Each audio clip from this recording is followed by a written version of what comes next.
I, I stand here trying to find words of comfort, solace, trying to understand why the Lord has taken our brother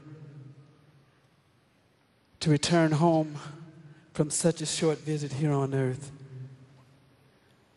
Michael, when you left us, a part of me went with you.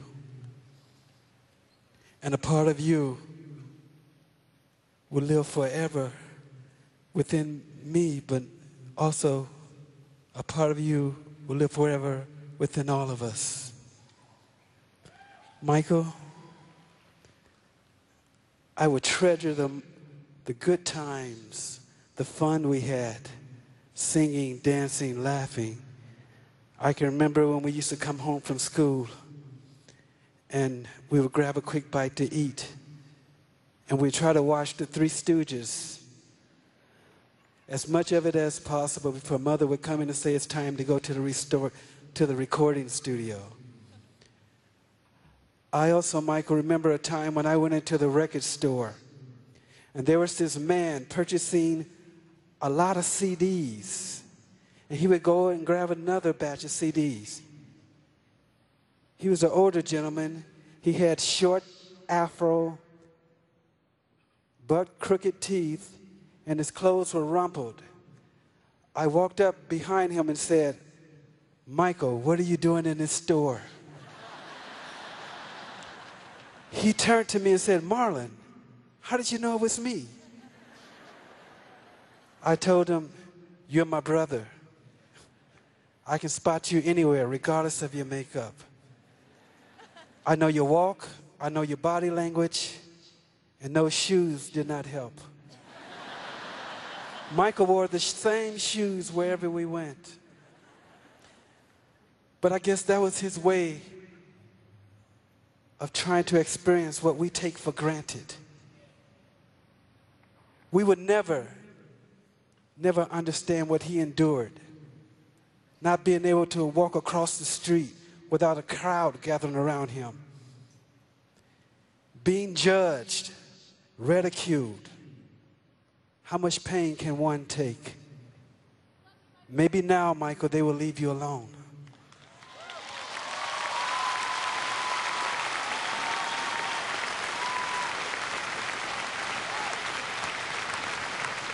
Michael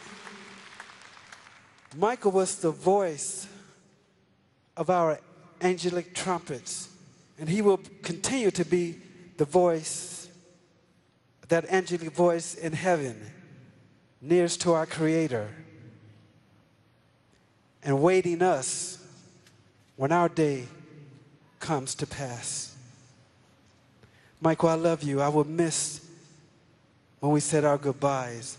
I will hug you and I say I love you, and your response was, "I love you more." You know, the Lord has a purpose for everything, and sometimes we just can't see it or understand it, but it will be made clear to us when we reach that ultimate reward of being in His presence. And Michael, you're there. You're right there. You have finished your work here on earth, and the Lord has called for you to come home with Him. So I thank you, Michael. I thank you for all the smiles that you've placed in many people's hearts. And I thank you for everything that you've done for others across this globe in the Lord's name. And I have one request, Michael, one request. I would like for you to give our brother, my twin brother, Brandon, a hug for me. I love you, Michael, and I'll miss you.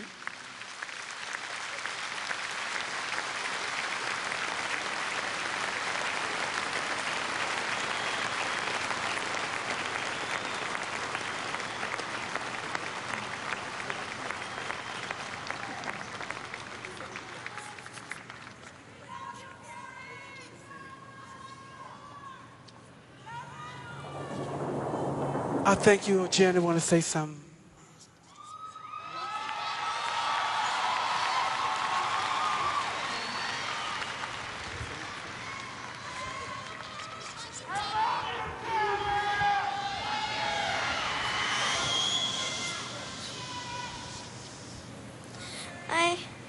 just wanted to say, Speak up, sweetheart, speak up. Get close. ever since I was born, Daddy has been the best father you could ever imagine.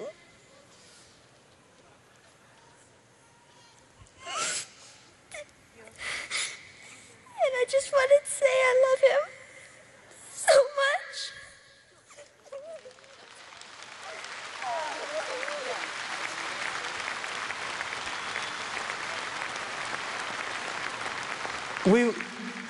We want to thank you all for loving my brother and supporting our family. Thank you and good night.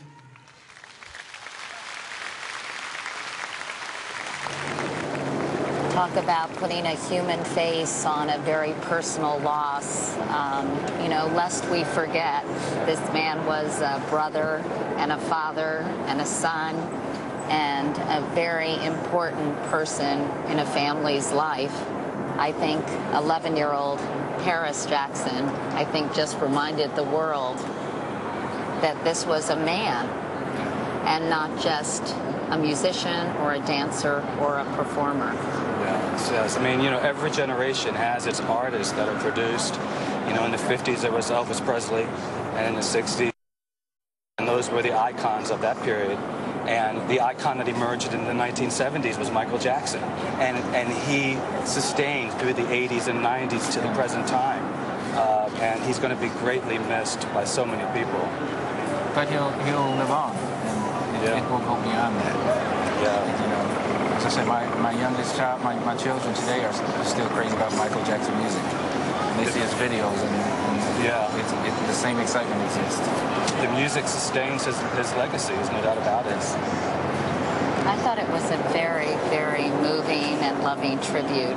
Yes. And you really can't underestimate the amount of time and energy involved in putting together something like this, logistically, the people and doing the numbers, and I thought it was beautifully done. There were tears and tributes, of course. There was laughter and music, Michael Jackson's music, sung by the people who really knew him the best. For example, Jermaine Jackson, who sang Smile, Though Your Heart Is Breaking, which really, I think, sums up the mood of what we saw here today at the Staples Center. And in a surprise, by the way, the Jackson family brought his casket to the Staples Center for the service, his brothers serving as pallbearers, each wearing a single glove on their left hand, which, of course, was Michael's trademark. The thousands of people at the service and people all over the world heard performances by Stevie Wonder, Mariah Carey, Lionel Richie. I think Brooke Shields spoke beautifully about their shared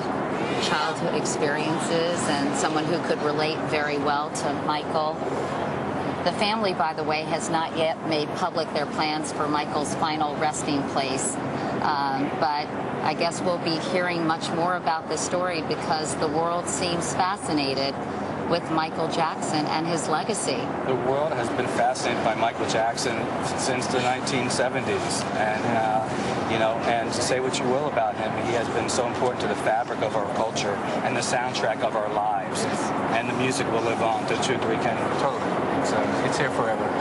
So we can be proud about today and what happened and how well it went and all the love that was put into the service. And I was a little concerned about being out here and not being inside, but I think Michael would have been glad that I was here.